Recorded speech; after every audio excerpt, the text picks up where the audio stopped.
Anche oggi per raggiungere Piazzale Roma bisognava armarsi di molta pazienza. Nel punto di immissione del ponte dove le carreggiate si fondono in una è inevitabile rimanere fermi almeno per una decina di minuti. Poi la circolazione scorre, anche se a 40 km all'ora.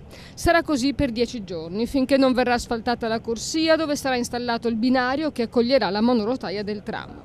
Intanto i leaders dei partiti dell'opposizione in comune hanno attaccato la giunta Orsoni e soprattutto l'assessore alla viabilità Ugo Bergamo. I più critici sono stati gli assessori regionali alla mobilità Renato Chisso e il consigliere regionale della Lega Giovanni Furlanetto. Ogni giorno arrivano a Venezia 20.000 pendolari e 70.000 turisti, ha scritto stizzito Furlanetto in una nota. Eppure soltanto nella tarda mattinata di ieri Bergamo ha invitato ad utilizzare il treno. Nel frattempo i lavoratori hanno perso ore di produttività e i commercianti hanno aperto il negozio in ritardo. Il consigliere comunale Renato Boraso ha presentato un'interpellanza urgente in cui chiede di sospendere i lavori durante il giorno, minacciando di rivolgersi alla Procura di Venezia.